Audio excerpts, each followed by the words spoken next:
All right, everyone. Welcome to the Rational Independent. This is Nathan Lindorf. The fallout from the Nashville shooting continues with a follow-on article with some drama with Marjorie Taylor Greene, a Republican congressional representative. So, one of the things that it's very important to understand is that in our complex society, as in most societies, one string tugs on another string. One event tugs on other issues. So when we have an issue like this that nobody wants to have happen, a tragedy, where 6 people, innocent people, are killed, now we have from there some cascading follow-on effects. So we have the question of whether or not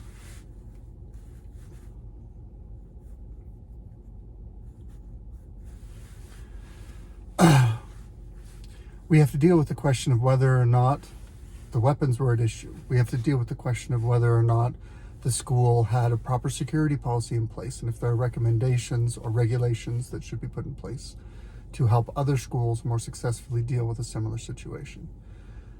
And we live in a world where a big bunch of people have decided, and maybe it's not a huge number of people, but it's people in very key places, have decided that certain voices should not be allowed as part of the common discourse. In other words, if you present an opinion, if you post conjecture, if you discuss topics that are not allowed, that are verboten, then you should be removed from public discourse. And the problem with that, as we talked about yesterday, people resort to violence when they fail to resolve their differences through speech. So when you restrict speech, you're actually fostering violence.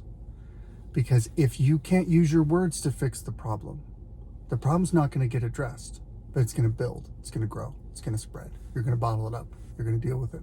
And then eventually it's going to get to be too much and it's going to spill over, and then you have a problem. We have to use civil dialogue in a civil society to resolve as many issues as we can if we want to avoid widespread violence in society. And yet we have many, many influential speakers in our society, in tech, in big government, in all of these other institutions that say certain speech should not be allowed within our civil society. Certain speech should be cause to remove the speaker from the conversation. This is both dumb and dangerous. Tough combination, but let's talk about it. So, Independent. Twitter restricts Marjorie Taylor Greene after tweets about trans people and the Nashville shooting.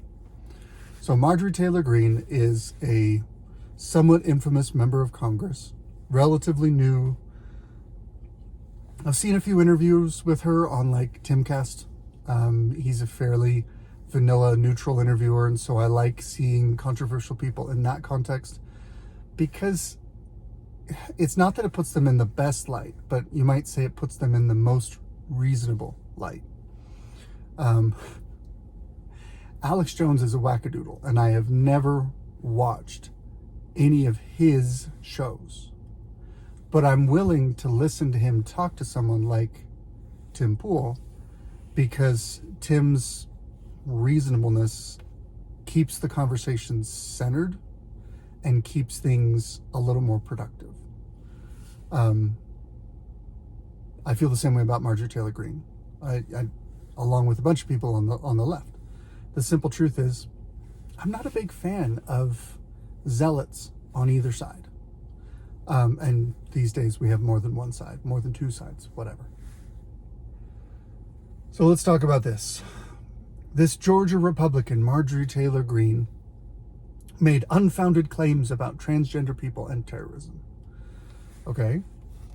So one of the reasons why the right was excited to have Elon Musk buy Twitter is because the general rule is, in big tech, if you don't toe the party line, which tends to be rather leftist, in line with the Silicon Valley view of the world, then you are removed from the conversation, or you're throttled, or you're shadow banned, where you're removed without being told that you're being removed.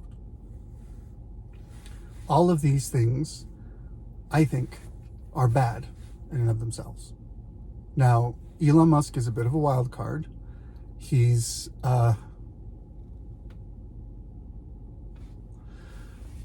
Elon Musk is a bit of a wild card, admittedly. However, he is an advocate for free speech. He believes, I think he understands the truth that a society without free speech is a society doomed to violence. And so he bought Twitter with the express purpose of freeing up speech within that community. Great, more power to you. People like that. However, he still bans people. So some people are still beyond the pale, I guess. And part of that is because he's one man over an organization. Part of that is because he's a billionaire, got an ego on him. And maybe, as with most people, he sees his own view as reasonable. And so if he thinks someone should be banned, he makes that personal decision. And since it's his sandbox, it happens. So it's not a perfect system. But I think another element is we have not dealt as a culture with the festering issue of whether or not big tech is constituted. And by big tech, I mean Google, Facebook, YouTube, which is part of Google, but basically, Instagram, Twitter, these platforms where most of our social conversations occur. We have not dealt with we have not dealt with the issue of whether or not these big tech conglomerations constitute publishers or platforms. And that's a conversation for another day, but suffice it to say, until we figure that out and make a firm decision about whether they're publishers or platforms, we're going to get inconsistent results from these platforms. So,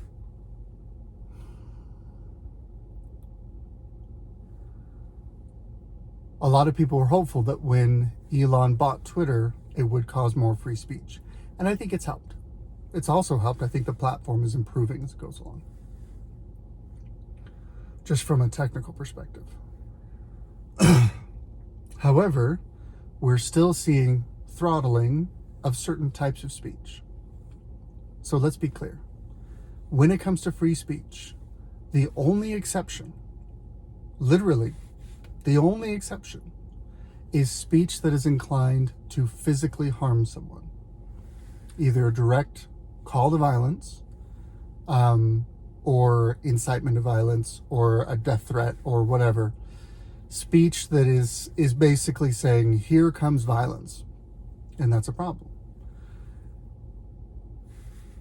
Other than that, we should all be able to say whatever we want to say, even if we're wrong, even if we're crazy, even if we're off base, even if we're foolish, even if it will damage our reputation, even if it'll damage your reputation. Say it and then get sued for libel.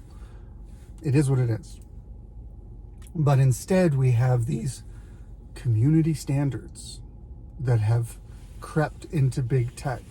And community standards is a lovely phrasing to say, if we don't like your speech, we're going to cite these community standards and we're going to throttle you or block you. Now, the simple truth is she's an elected federal representative, and her official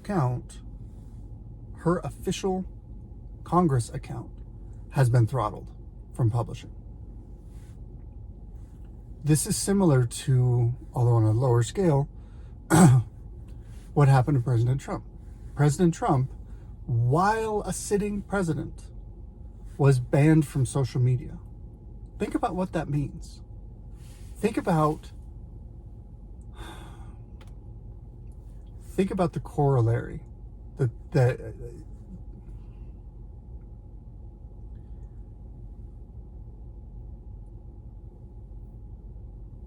My uncle has a saying that's one of the truest things I've ever heard. The person with the least interest controls the relationship. But another way you could say, the person who has the power to say no is in control of the relationship. So who's in control of America if private big tech companies can say no to the President of the United States who wants to speak, and they say, nope, you're not allowed? Who holds the power in that situation? what kind of society are we really dealing with? Where's the power center? Where's the threat? Questions worth asking.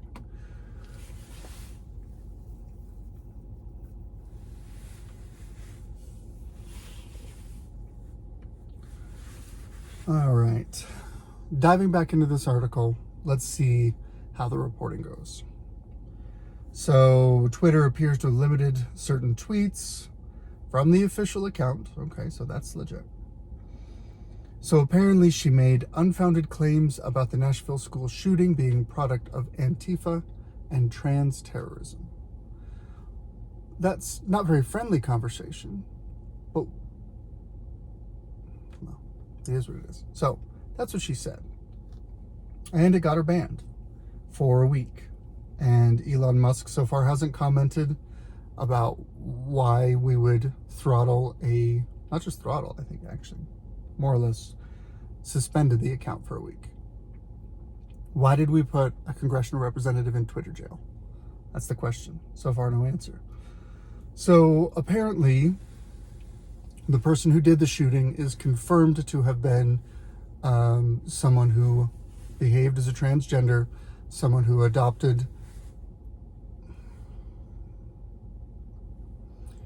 someone who was, quote, a transgender man who used he, him pronouns. That means a woman pretending to be a man.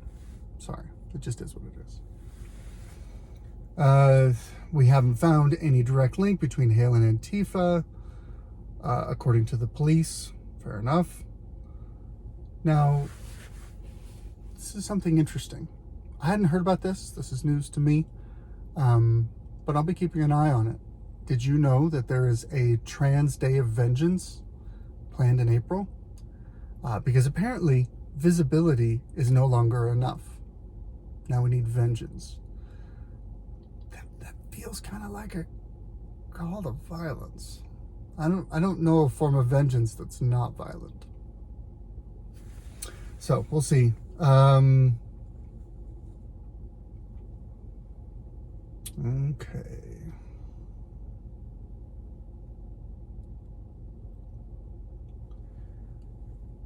So there's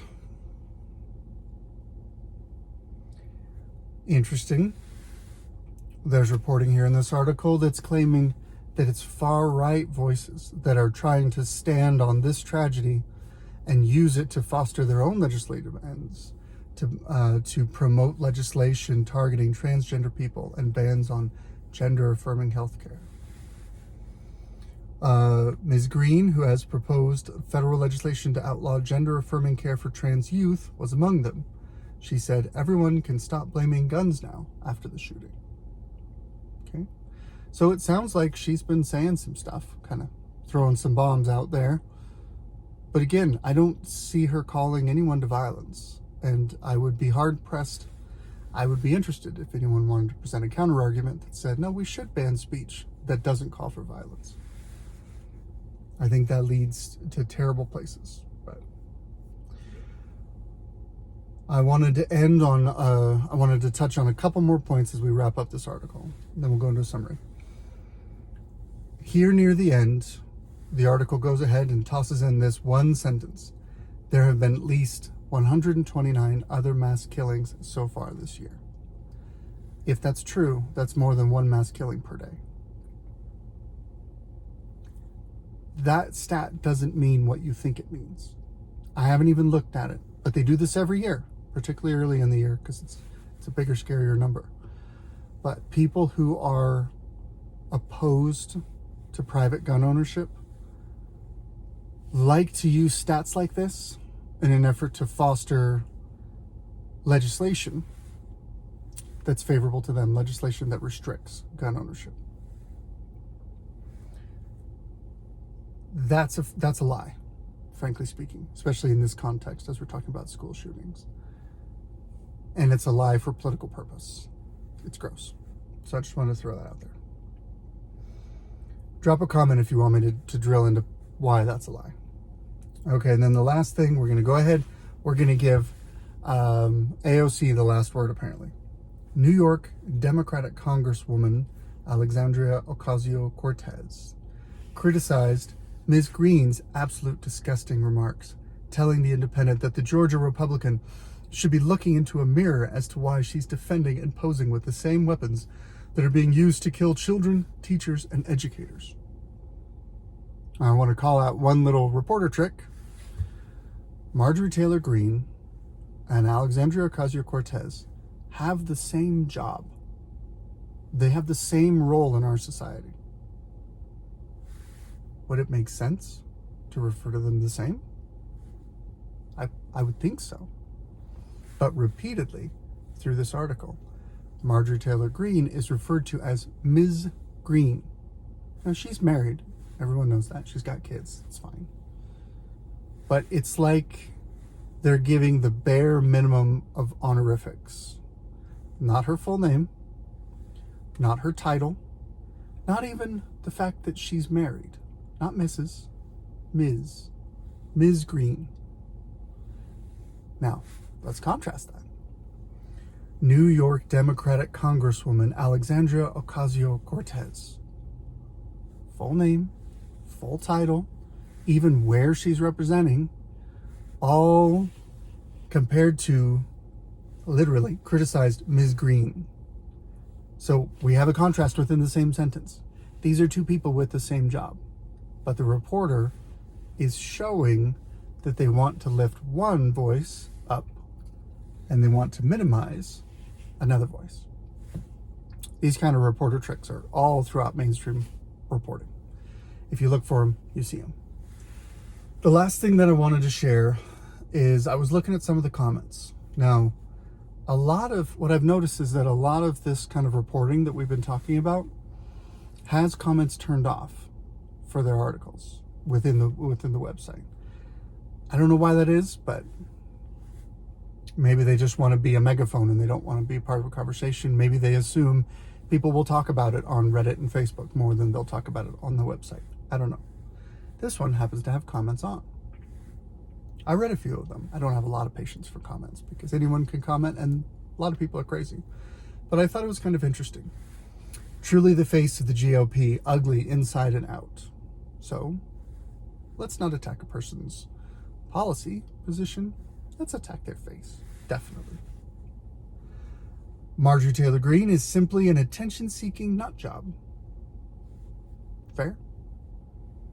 You kind of have to be an attention-seeking nut job to run for Congress, though. I think that's kind of a job requirement. Just tossing that out there.